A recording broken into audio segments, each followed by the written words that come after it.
Hello, kamusta kayong lahat? Manihapon sa ta. Walay kanin-kanin. Ouch!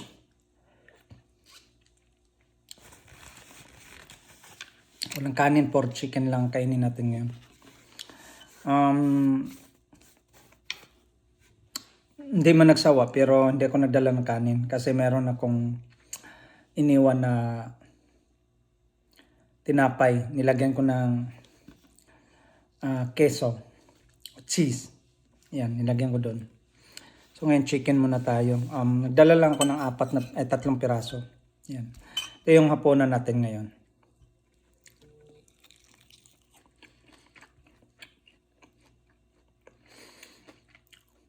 Parang masama-sama pang pakiramdam ko. Kulang pa ako sa tulog. 5 araw na ako nag-duty kasi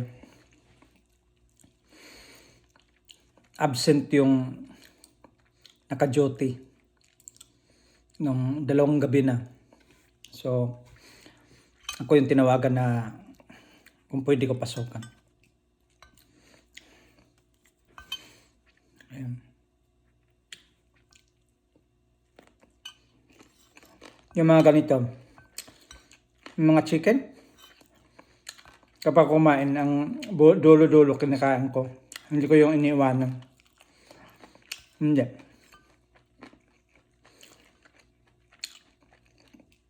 Kawawa yung pusa. Pag kumain siya, wala, buto-buto na lang. Pero kanina, yung kumain ako ng chicken kanina din. Chicken. Pero kanina naman, ang kinain ko ay, ang niluto ko kanina, baked chicken, drumstick. So, magkaiba yung kanya. Ang kaibahan lang ng drumstick na bake, talagang matatanggal lahat ng mantika nun. Parang safe siya kainin na. Hindi tulad siya sa prito na yung skin ng chicken. Hindi na nawawala. Tapos nadagdagan pa ng mantika kasi pinrito mo siya. Unlike sa baked chicken na talagang tinanggal yung mantika tapos pinapalambot. Halos matatanggal na sa balat. At saka hindi siya sunog. As in, masarap siya pag binibake nyo. Yung baked chicken, siyempre ang preparation dyan, hugasan, tapos ilalagay siya sa isang lagayan. Tapos, sa akin kasi ang proseso ko, nilalagay ko siya sa parang foil na lagayan. Tapos, lagyan ko mantika. After nun, bago ko i-bake yung chicken, timplahan ko muna lahat. Timplahan ko. Tapos, after timplahan, i-pile ko na siya. Tapos, kung makita ko pa siya na alam ko na parang tabang to, dagdagan ko pa siya ng ibang mga pantimpla.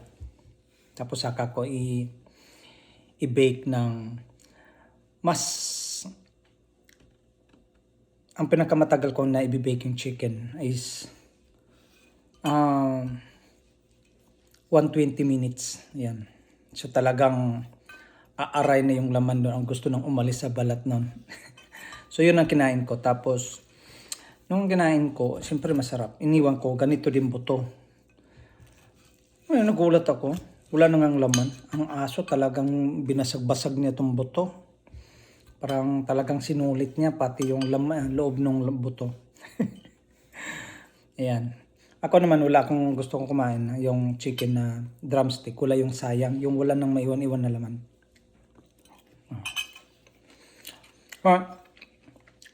Maraming nagtataka. Bakit walang rice? Walang rice siya kasi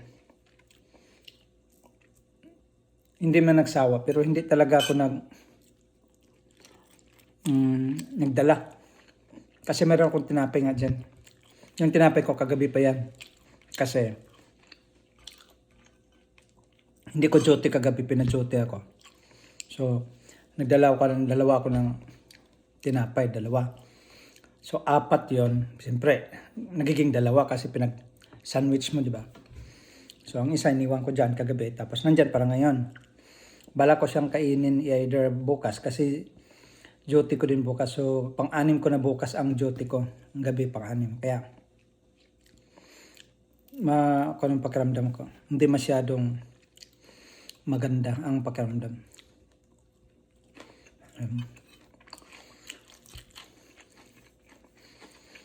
So, yun lang ang natin.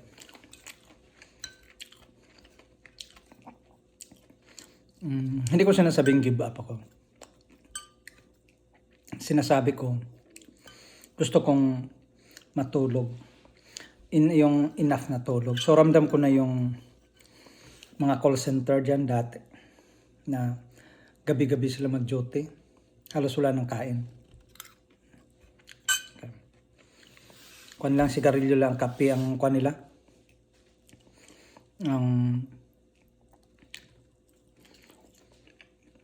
Puhunan nila para gising. Pero ako, either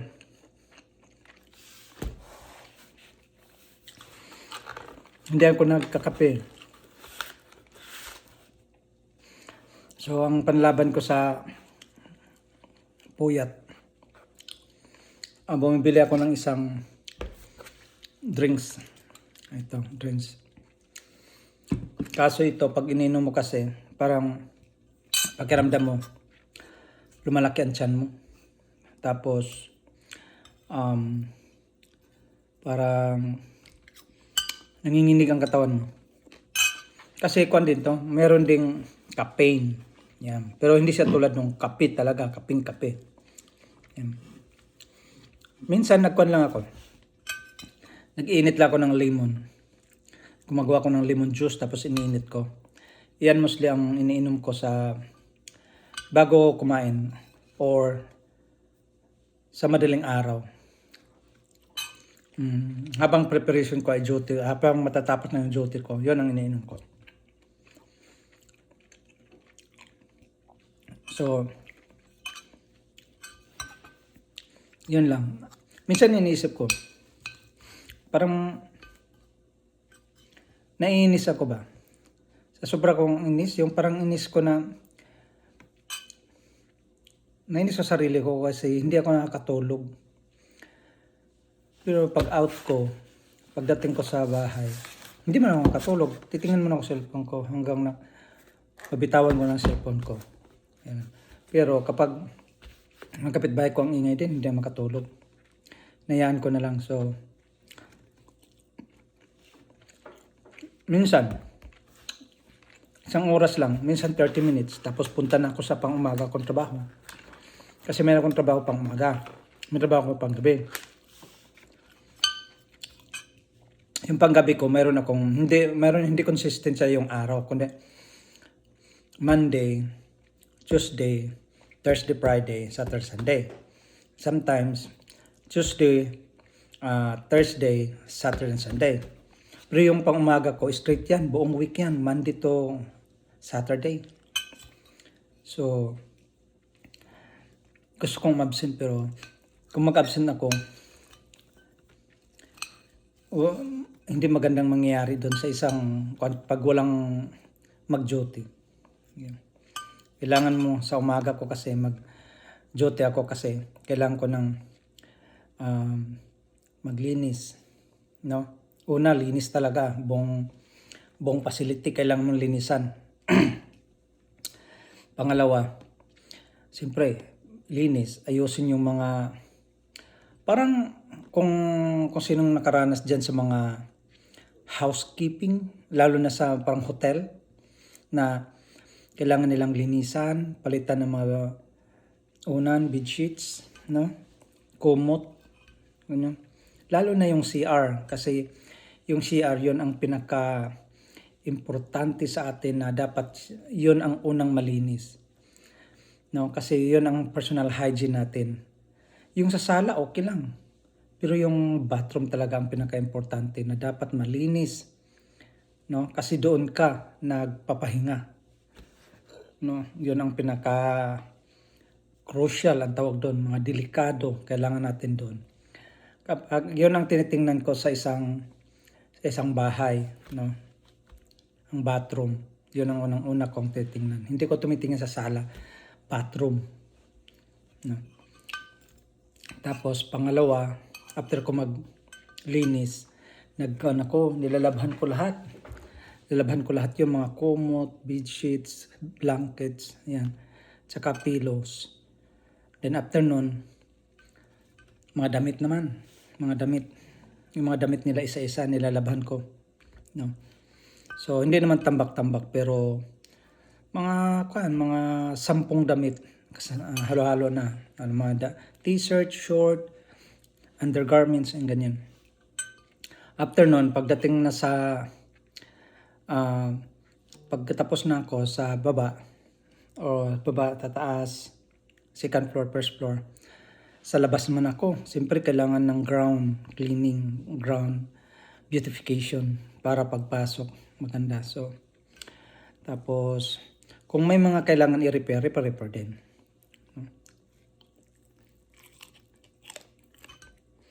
So pagdating naman sa pagkain, kailangan mo titingnan yung mga pagkain doon kung na-expire ba. Kapag expire na, kailangan mo na i-separate, itapon. Meron pa nga doon isang box na chips, nag-expire na. Nasa isang box lang. So, hindi ko na pinapakain. Tinapon na. Tapos, lagyan ng mga labels yung mga pagkain kung kailan nabuksan, expiry date kailangan. So, kailangan talaga bantayan kasi may nag-check. Kaya, araw-araw, natatakot ako na may mga maniglet ako doon sa isang pinasukan ko na pag may nag-check, yung mga hindi nalagyan ng mga informasyon na expiration, kailan to ginawa, kailan to binuksan, kailan to niluto, kailangan kanyan. Kaya, kung puyat ako sa gabi, kailangan ko pumasok ng umaga. Kaya minsan parang nanginginig yung katawan ko. Pero sa mga nagtatrabaho diyan abroad, relate nila yon. Pero yung mga hindi pa nag-abroad at gusto lang na, ang akala lang nila, madali dito, madali sa abroad. Hindi madali. Kaya sa mga nandyan, na mga kamag-anak, kaibigan, mga kapatid, kailangan nyo muna, isipin nyo muna. No? Lalo yung mga nag-iisip na, sabihin mo kay kuya, magpabili akong motor. Sabihin mo kay kuya, pabili ang cellphone. Sabihin mo kay kuya na pabili ng damit sapatos.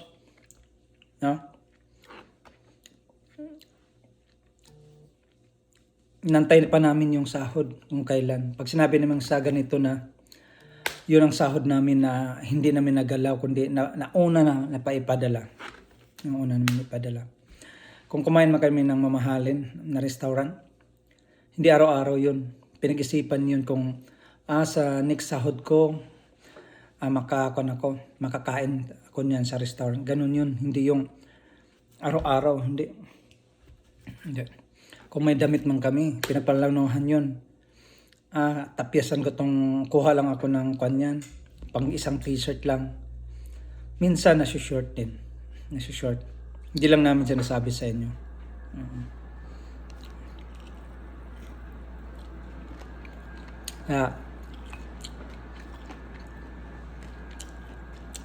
Sa mga full-time jobs dyan, nasa Pilipinas,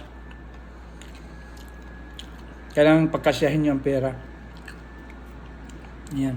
Ito pa, bigyan ko kayo tips ha, kung ano ang ginagawa ko.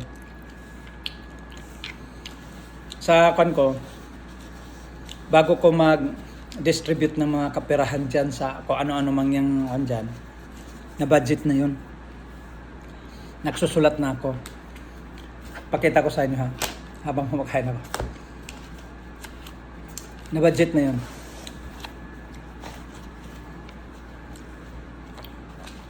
Ito, limbawa, 1 to 15, di ba? Cut off yan, 1 to 15. So, sa 1 to 15, naisulat ko na yan.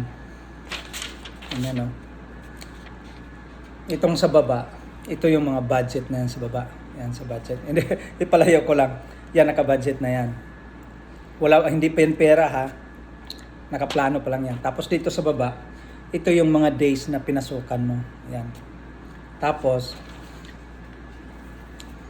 ito total mo na yon. So, yung total na yon, isusulat mo na yung lahat ng mga babayaran mo. Mga credit cards mo, mga savings account mo, tapos pagkain, kung kuryente man yan, at saka allowance mo, isusulat mo lahat doon. So ngayon, doon mo makikita kung magkanong maiiwan sa pera mo, no? Kaya minsan, kapag may nanghihingi, hindi agad makapadala kasi yung binudget mo ay hanggang doon lang talaga, no? Hanggang doon lang talaga. Kaya kailangan natin maging wais. Ibig sabihin wais, marunong mag-ipon, marunong magtipid. Sa mga nag-abroad dyan, alam ko, mas gusto pang kumain ng nagtitipid. Gusto pang kumain sa bahay na lang, magluto na lang, kasi kumain sa labas. Kasi, pag kumain ka sa labas, magastos mo malaki, no? Malaki. Kung sa Pilipinas, pag sa atin dyan, pag kumain ka, 1,000 agad, di ba? 1,000 sa restaurant. Yan. Kami, nasabi ko mga 1,000, 2,000 kasi pag lumalabas kami dyan sa Pilipinas, 4 kasi kami. Diba? So, ang 1,000 mo ay kulang. 1,000 ang kulang. So, dito, kapag nakagastos kami sa ganitong halaga, iniisip namin yung value dyan sa Pilipinas. Malaki na pala ito. Kaya, tipid-tipid. Kaya sa mga nakakaalam na ngayon, no? Minsan pag sinabi namin next week, ibig sabihin ngayon, zero balance kami ngayon. Ang budget ngayon pangkuan lang, pang gasolina, pangkain, wala nang extra. So kaya sinasabi namin next week na, kasi yung next week na sa sahurin naka-budget na yon. So nasamahan na namin yon ng 5,000, no? 5,000 or $100, no? Kung sa Pilipinas yan, 1,000. Nag-budget kami ng 1,000. So hati-hati. Minsan 5,000 kasi may mga tao din kung 3 ang hingi sa'yo, babudgetan mo talaga yon. Pwede naman bigyan ng 100, 200, pero siyempre, di ba? So, mas may kailangan pa kasi siya na bilihin na mas malaki pa doon sa 100. Ayan. Kaya, hindi ako nagbibigay ng 100. Ang pinakamababa, 500. Ayan. Pero minsan, pag sinasabi kong short sa budget, kasi hanggang doon lang na budget ko. Wala na. Kapag ibigay ko pa tong extra ko, talagang akong mahihirapan dito. So, ganun din sa pagkain. Minsan, tinapay lang ako. Tulad kagabi, naglagay lang ako ng cheese at saka 2 tinapay. So, sandwich na. Yun lang kinain ko. Yan. Kasi minsan din, ganito palang mangyayari sa'yo. Kapag puyat ka ng puyat, malakas ka kumain minsan. Pero minsan, mayroong time na hindi ka gaganahan kumain. So, ang ginagawa ko lang, parang ini-enjoy ko lang. Pagkatapos na ito chicken, baka mamaya magutom ako. Meron akong mga dalang chips, no? May dala akong chips. Kinuha ko yan doon dito kasi sa trabaho namin, mayroon kaming supply. May mga supply kami na sa mga worker na may mga chips, iba-ibang chips, tapos may apple, may lemon, may juice, lemon juice, mayroong lemon, apple, banana, ayan. Tapos may unlimited supply ng coffee, no? Mga iba-ibang stages ng coffee nandoon sa baba. Ayan. So ako naman hindi naman mahilig sa kape, hindi naman ako nagkakape. So mayroon akong mga Milo, mga abueleta. Tapos energy drink. Yan lang ang confirm. Gatas, pagdating sa gatas, kung sa atin ay bihira tayo makainom ng isang gatas na 1 galon, dito mabibili mo lang siya ng $3.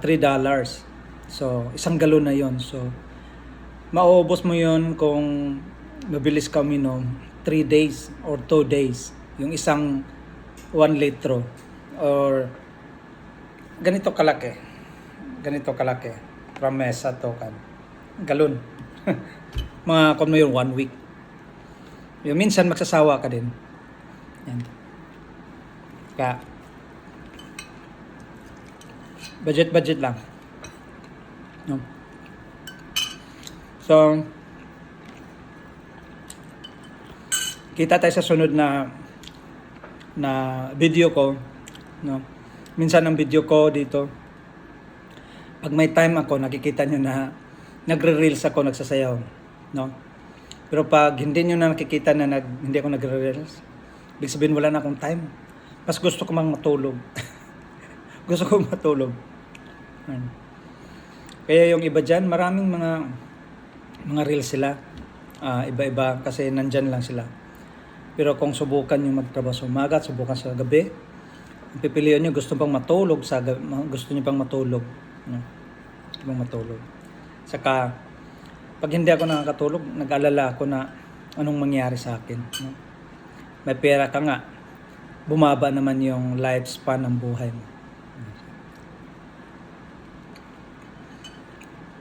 Pagdating sa retirement age, kasi wala pa ako sa retirement age. Tumatanda lang tumukha ko dahil sa puyat. Diba? Pero wala pa ako sa retirement age. Malayo pa. Nasa 20 years pa. Or 15 years na lang. Lagyan natin 15 years. Ayan. Sa retirement age, gusto kong bumalik dyan. Tapos, mag-farming. Sa mga kapatid ko dyan alam nyo na, gusto ko mag-farming kaya kung gusto man nyo magtanim-tanim dyan sa farm natin, magtanim na kayo. Pero kung magtanim-tanim lang kayo na parang nasa gilid-gilid ng bahay, ay pang consumption nyo lang yun. Pero kung gusto nyo samahan nyo ng business na yung plantation ng mais, tapos mag-harvest ka ng 10 sako, so ibibenta mo yung 8 sako para meron kang pambili ulit, tapos meron kang extra pera, meron pambili ng grocery. Yung the rest na 2 sako, ipagiling mo yun, pwede mong gawing bigas yun para sa consumption yun. Ganun yun. Pero kung tanim-tanim ka lang dyan, tapos baba ka naman, manghingi ng kuha ka naman doon sa baba, bigas, ay iba na yan, parang naglalaro ka lang. Yan. Kapag nasa bundok ka, kailangan masipag ka magtanim ng ano-ano mga root crops dyan. Saging, bulanghoy. Bulanghoy yung root crops yun. Tapos kamuti, yan. At iba pa. Yan ang nasa bundok ka. Tapos mag-alaga ng baboy, kambing, manok, aso. Tapos, ang manok kasi, pag malaki na yan, pwede kang mag-produce ng mga itlog. Pangalawa, pwede kang magbenta ng mga manok. No? Pangatlo, pwede kang mag-ulam noon. No? Baboy naman, pwede mong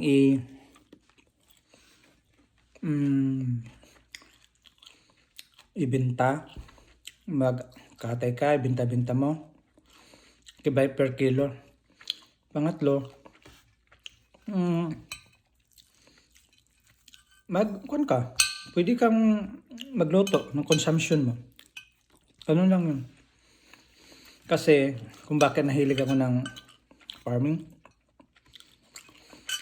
yung mga parents ko kasi merong bumili ng kalupaan, maraming kalupaan. No? Nung buhay pa sila, nagkuhan sila, plantation. Tsaka mahilig din ang magtanim-tanim, kaya gusto kong mag-plantation. Gusto kong magtanim. Pero hindi yung maglalaro na tanim ng gusto mo lang magtanim-tanim dyan.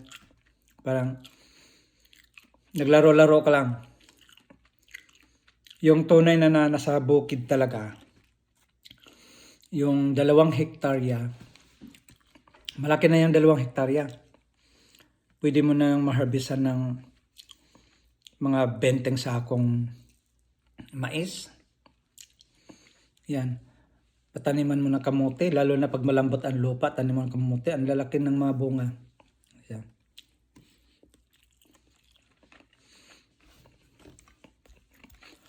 Kaya, huwag kayo magalit dyan sa mga nasa bundok ha, na tapos walang ginagawa. Kuan lang, yung parang laro-laro lang, na gusto lang magtanim-tanim sa gilid. Hindi. Kapag may lupa ka, taniman mo kasi nandun yung pera. 3 months to 6 months. Check. Mas mayaman ka pa ang nasa syudad. No? Sa syudad, natatrabaho lang sa opisina yan. Kapag walang trabaho, walang pera yan. Pero sa bukid, makakain ka. Kasi bakit? May mga tinanim ka, pwede mong ibenta. Yan. Di ba? Ganun lang yun. Mas mayaman pa ang mga farmers. Mas may pagkain pa yan at may pera. Hindi porket na sa syudad ka. Sa syudad, kapag wala kang trabaho, wala kang kakainin, wala kang pera, may ganda ka nga, gwapo ka nga, wala ka naman pera. Yan ang reality. Anyway, salamat sa inyo lahat sa panood ng aking video. Ayan. Tuloy-tuloy nyo lang. Ayan. Kapag makita ko kayo na nakasubaybay lagi, susunod niyan, blessings na. Kanyo lang i-like, shares, tapos mag-comments kayo dyan, no? So this is PKM the Explorer. Sundan nyo ako sa PKM the Explorer sa YouTube at saka sa Instagram. Saka sundan nyo din sa Mexicanong Cowboying Hilaw. Ang TikTok ko ay Mexicanong Cowboying Hilaw. Ayan. Bye-bye.